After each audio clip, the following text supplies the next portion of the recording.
Hi, HealthyPlace.com. This is Britt Marr, one of your building self-esteem bloggers. I'm talking today about suicide, which is a very kind of counterintuitive topic when you're talking about building self-esteem, but it's Suicide Awareness Month, and so we're tackling this. And one of the ways that I thought that I could best approach this was to think about how we can create self-love after a suicide attempt.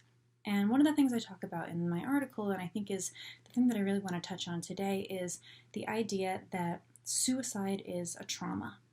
Now, when we think about a trauma, we think about an external force, right? We think about something coming in and creating deeply distressing or disturbing experiences. But we can also create trauma. And in a suicide attempt, we know that this is self-created, but it doesn't make the trauma any less of a trauma.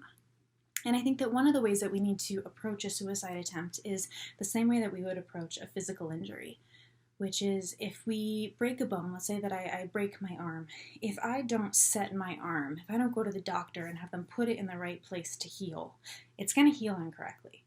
And I'm going to have to go about the rest of my life dealing with an incorrectly healed bone that's going to affect the rest of my arm. At some point, I'm probably going to have to go and deal with it, maybe get another surgery, who knows. But it's the same with our mental health.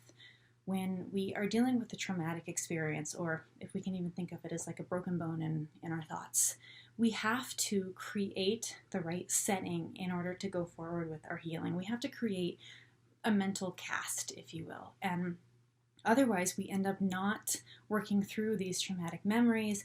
They go into us, they heal incorrectly, and then we struggle to work with certain parts of our minds because we have this incorrectly healed piece of us.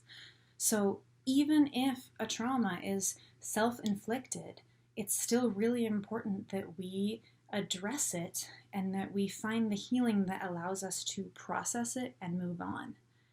I hope that this brings some insight into the idea of how trauma and self-esteem and self-love are kind of all connected, and I will talk to you soon.